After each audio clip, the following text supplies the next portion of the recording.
জাতীয় থেকে আন্তর্জাতিক প্রান্তিক জনপদ থেকে নগর চারপাশে ঠিক এই মুহূর্তে কি ঘটছে তা নিয়ে আজকের আয়োজন এখন চারদিক। পুরো আয়োজন জুড়ে সঙ্গে আছে আমি মেহেরি নানি।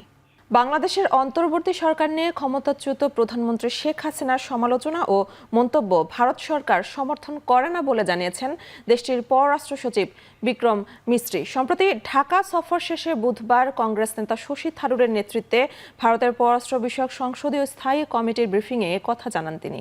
এ সময় বিক্রম মিস্ত্রি আরও বলেন, বাংলাদেশের সঙ্গে ভারতের সম্পর্ক কোনো একটি নির্দিষ্ট রাজনৈতিক দল বা সরকারের মধ্যে সীমাবদ্ধ নয়। বাংলাদেশের জনগণকে গুরুত্ব দেয় ভারত।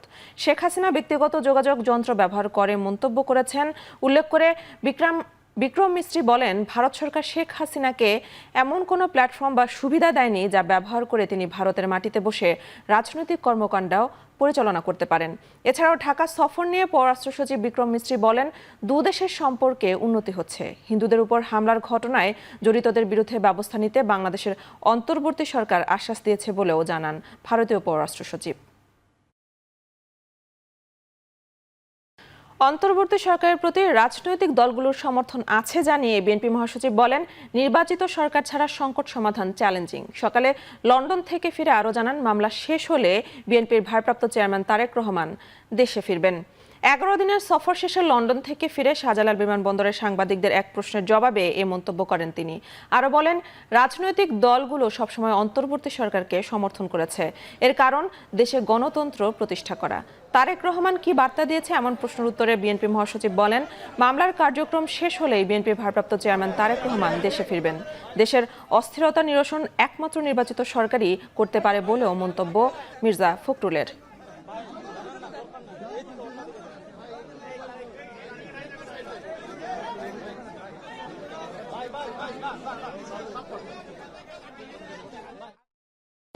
রাজনৈতিক দলগুলো সবসময়ই এই অন্তর্বর্তী সরকারকে সমর্থন করেছে এবং সমর্থন করার উদ্দেশ্য একটা আছে, সেটা হচ্ছে গণতন্ত্রকে পুনঃপ্রতিষ্ঠা করা। আমরা এখনো বলছি যে আমরা ন্যূনতম সংস্কারগুলো করে নির্বাচন দেওয়ার জন্য, এই জন্যে যে বাংলাদেশে যে সমস্যাগুলো তৈরি হচ্ছে, এই সমস্যাগুলো নির্বাচিত সরকার ছাড়া সমাধান করা বেশ চ্যালেঞ্জিং। এদিকে জামায়াতের নায়েবে আমির ডক্টর সৈয়দ আব্দুল্লাহ মোহাম্মদ তাহের বলেছেন, স্থায়ী ও টেকসই গণতন্ত্রের জন্য প্রয়োজনীয় সংস্কার শেষে দ্রুত অবাধ সুষ্ঠু নির্বাচন হতে হবে। এছাড়া নির্বাচন যাতে অংশগ্রহণমূলক ও অবাধ হয় সেজন্য প্রয়োজনীয় ব্যবস্থা নিতে হবে বলেও জানান তিনি। বাংলাদেশ জাতিসংঘ ভবনে জাতিসংঘ প্রতিনিধি দলের সাথে জামায়াতে ইসলামীর প্রতিনিধি দলের বৈঠক শেষে তিনি কথা বলেন। তিনি বলেন, অপরাধীদের বিচার হতে হবে, তবে সেটি যেন ন্যায় বিচার হয় সেদিকে খেয়াল রাখতে হবে।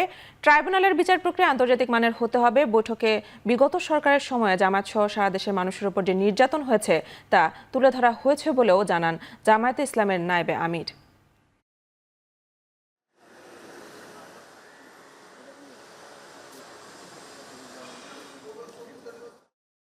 যে বিচার হচ্ছে সেই বিচার ব্যবস্থা আগামী দিনের বাংলাদেশের উন্নয়ন, ডেমোক্রেসি এবং একটি ফেয়ার নির্বাচন, এসব বিষয়ে মত বিনিময় করতে এসেছিলেন এবং আমাদের সাথে এই সকল বিষয়ে কথা হয়েছে। জামাত বাংলাদেশকে কিভাবে দেখতে চায়, বিভিন্ন বিষয়ে জামাতের যে স্ট্যান্ড কি সেটা তারা জানতে চেয়েছে। আমরা আমাদের দলের পক্ষ থেকে বলেছি, বিচারের ব্যাপারে আমরা বলেছি যে ক্রিমিনালস যারা আছেন তাদের বিচার হইতে হবে, তবে সেটা যেন ফেয়ার হয়। গুম খুনের অভিযোগ স্বীকার করে ভুক্তভোগীদের কাছে ক্ষমা চাইল এলিট ফোর্স র্যাব। এমনকি র্যাবের গোপন বন্দিশালা ছিল বলেও স্বীকার করেছেন বাহিনীর মহাপরিচালক AKM শহীদুর রহমান। কারওয়ান বাজার র্যাব মিডিয়া সেন্টারে সমসাময়িক বিষয়ে সংবাদ সম্মেলনে তিনি আরও বলেন, বিতর্কিত ঘটনার সুষ্ঠু তদন্ত করে বিচারের মাধ্যমে র্যাবের দায় মুক্তি সম্ভব।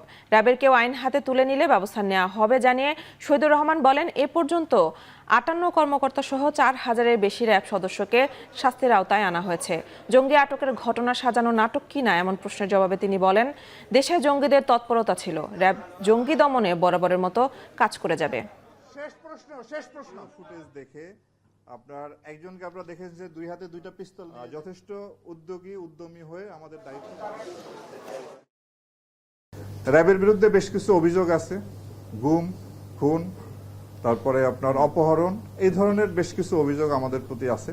তা আমি আপনাদের মাধ্যমে দেশবাসীকে জানাতে চাই যে র্যাব সৃষ্টির পর আজ পর্যন্ত যে সমস্ত জনগণের যারা র্যাব দ্বারা নির্যাতিত বা অত্যাচারিত হয়েছেন তাদের কাছে এবং যারা হত্যাকাণ্ডের শিকার হয়েছেন, যেমন নারায়ণগঞ্জের 7 খুন সহ যারা র্যাব কর্তৃক হত্যাকাণ্ডের শিকার হয়েছেন তাদের পরিবারের কাছে আমরা দুঃখ প্রকাশ করি এবং ক্ষমা প্রার্থনা করি এবং পাশাপাশি এই সমস্ত ঘটনার সুষ্ঠু তদন্তের মাধ্যমে এর বিচার যাতে হয় সেটা আমরা প্রত্যাশা করি। আধুনিক ও যুগোপযোগী প্রশিক্ষণের মাধ্যমে একবিংশ শতাব্দীর চ্যালেঞ্জ মোকাবেলায় সেনাবাহিনীকে প্রস্তুত থাকার আহ্বান জানিয়েছেন সেনাপ্রধান জেনারেল ওয়াকারুজ্জামান। নাটোরের কাদিরাবাদ সেনানিবাসে বাহিনীটির কোর অফ ইঞ্জিনিয়ার্সের বাৎসরিক অধিনায়ক সম্মেলনে তিনি আরও বলেন, দেশ ও জাতি গঠনে সেনাবাহিনীর কোর অফ ইঞ্জিনিয়ার্স বিভিন্ন উন্নয়ন কাজ করে যাচ্ছে। পেশাগত দক্ষতা বৃদ্ধিতে আগামীতে আরও কাজ করবে সেনাবাহিনী। অধিনায়ক সম্মেলনে কাদিরাবাদ ক্যান্টনমেন্টের কমান্ডেন্ট ব্রিগেডিয়ার জেনারেল মনোয়ারুল ইসলাম সর্দার, লেফটেন্যান্ট জেনারেল মাইনুর রহমান সহ সেনা সদর দপ্তরের ঊর্ধ্বতন কর্মকর্তারা উপস্থিত ছিলেন।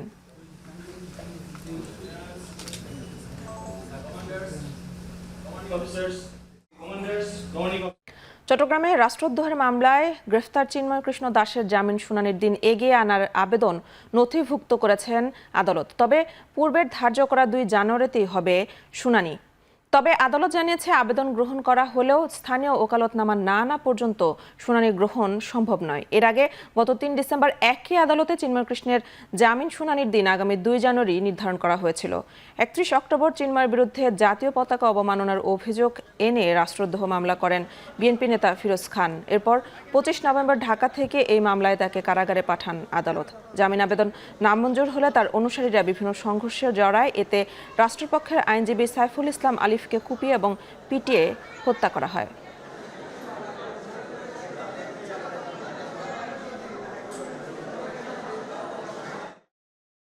আরেকটা লয়ার না থাকার কারণে এইবারের উনি এটা পেন্ডিং রেখে দিয়েছেন। আমরা এটা যদি রিজেক্ট হয় আমরা হাইকোর্টে যাব। আমার ফিজিক্যালি নয়, মানে বারবেলি অ্যাসল্ট করা হয়েছে। আপনি বুঝতে পেরেছেন তো, বারবেলি অ্যাসল্ট করা হয়েছে, এটা আমি বলেছি। আমাদের এই আদালতগুলোতে যখন মামলা হয়, বাদী বিবাদীর পক্ষের মধ্যে তর্ক বিতর্ক হয়। এটাকে যদি আপনি মানসিক চাপ বলেন তাহলে আমার কিছু বলার নেই। তবে উনি আজকে বিজ্ঞ আদালত ওনাকে অনেক সুযোগ দিয়েছেন মামলা শুনানি করার জন্য। উনি যদিও বলেছেন যে ওনার পাওয়ার অধিকার ছিল, তবে ওনার কোর্ট ওনাকে পাওয়ার দেওয়ার জন্য অনেক চেষ্টা করেছে। আজ দেশের সর্বনিম্ন তাপমাত্রা 10.2 ডিগ্রি সেলসিয়াস। 24 ঘন্টায় সর্বনিম্ন তাপমাত্রা রেকর্ড হয়েছে গোপালগঞ্জ ও চুয়াডাঙ্গায়। ঢাকায় তাপমাত্রা 14.8 ডিগ্রি সেলসিয়াস। এই অবস্থা আরও 3 থেকে 4 দিন থাকতে পারে। আবহাওয়াবিদ শাহনাজ সুলতানা বলেন, চলতি মাসের শেষ দিকে তীব্র শৈত্যপ্রবাহ হতে পারে। এই শীতের যে প্রকোপটা আগামী আর 4-5 দিন এটা অব্যাহত থাকতে পারে। তো এরপরে কিছুটা রাইজ করলে তার মানে এই নয় যে শীত পাবেন না, তা না। শীতের প্রকোপটা অনেক বেশি, যে শীতের হাড়কাঁপা শীত, এটা কিছুটা কমে আসবে। তো কমে আসলে এরপরে মনে করেন 18-19 তারিখের পরে যদি কমে আসে, এরপরে আবার এ মাসের শেষের দিকে আবার একটা শীতের শৈত্যপ্রবাহ আসার সম্ভাবনা রয়েছে। সেই শৈত্যপ্রবাহ কিন্তু এখন যে শীতের অনুভব তার চেয়ে বেশি হবে। মিয়ানমারের রাখাইন রাজ্যের মংডু শহরের নিয়ন্ত্রণ নেয়ার পর এবার সান রাজ্যে জান্তা বাহিনীর সাথে সংঘাতে জড়িয়েছে বিদ্রোহী গোষ্ঠী। 10 দিনে দুপক্ষের এই সংঘাতে অন্তত 34 জান্তার প্রাণহানি হয়েছে বলেও নিশ্চিত করেছে আন্তর্জাতিক গণমাধ্যম।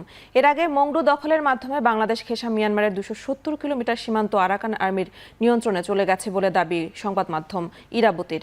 প্রতিবেদনে আরও বলা হয়, প্রায় 80 জন রোহিঙ্গা বিদ্রোহী সহ জান্তার অপারেশন কমান্ডার ব্রিগেডিয়ার জেনারেল থুরেন তুনকে গ্রেফতার করেছে আরাকান আর্মি।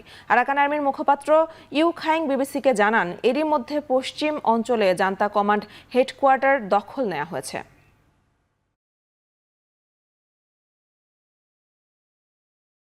সিরিজের তৃতীয় ও শেষ ওয়ানডেতে ওয়েস্ট ইন্ডিজের বিপক্ষে হোয়াইট ওয়াশ এড়াতে মাঠে নামবে বাংলাদেশ।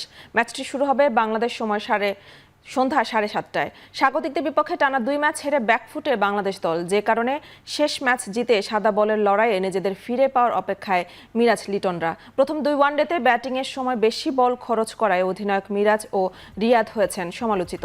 শেষ ম্যাচে ব্যাটারদের থেকে আরও দায়িত্বশীল ব্যাটিংয়ের অপেক্ষায় টাইগার টিম ম্যানেজমেন্ট। ওয়ানডেতে 2 দলের 45 দেখায় 21 জয় টাইগারদের আর উইন্ডিজের জয় 22টিতে। ক্যারিবিয়ান দ্বীপে সমান 9টি করে ম্যাচ জিতেছে উইন্ডিজ ও বাংলাদেশ।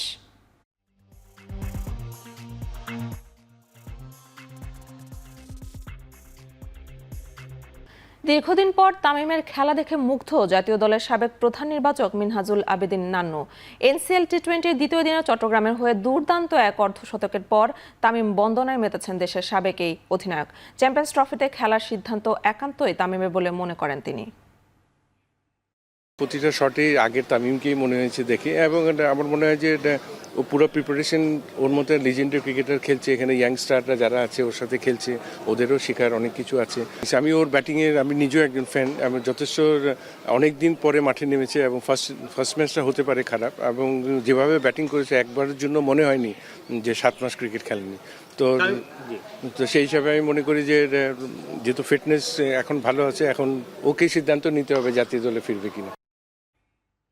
শেষ করছে এখন চারদিক। এখন টেলিভিশন ওয়েবসাইটে দেখতে ভিজিট করুন www.ekhon.tv। এছাড়া ফেসবুকে দেখতে ভিজিট করুন facebook.com/tv.ekhon এবং ইউটিউবে দেখতে ভিজিট করুন youtube.com/c/ekhon tv।